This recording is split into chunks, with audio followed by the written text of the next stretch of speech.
ఆకాశం మబ్బులతో నిండిన రాత్రి. పాత గ్రంథాలయంలో కిటికీలు గాలితో ఊగుతున్నాయి. అనికేత్ ఆ చీకటిలో ఒక కాంతిరేఖను గమనించాడు. అది ఒక పురాతన పుస్తకం మీద పడుతోంది.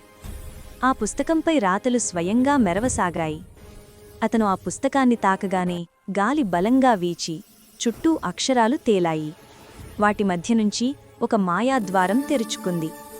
భయంతోనూ ఆశ్చర్యంతోనూ అనికేత్ లోపల అడుగుపెట్టాడు. లోపల అతడొక ప్రకాశించే లోకంలో ఉన్నాడు. అక్కడ తారా అనే యువతి బంగారు మషీతో ఒక కథ రాస్తోంది. ఆమె ప్రతి అక్షరం రాస్తూనే ఆ అక్షరం జీవం పొందుతోంది.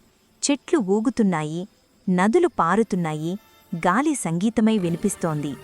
కాని ఒక్కసారిగా పుస్తకం చివరి పేజీ నల్లగా మారింది. ఆ లోకం మసకబారసాగింది. తారా భయపడింది. కాని అనికేత్ ఆ పుస్తకాన్ని గట్టిగా మూసి తన గుండెమీద పెట్టాడు.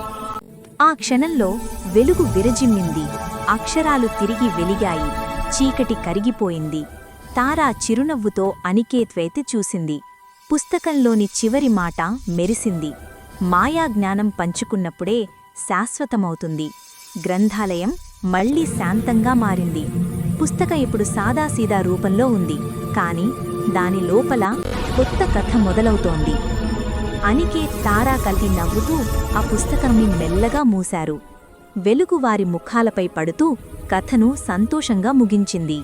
ఈ వీడియో మీకు నచ్చితే ప్లీజ్ లైక్ చేసి సబ్స్క్రైబ్ చేసుకోండి.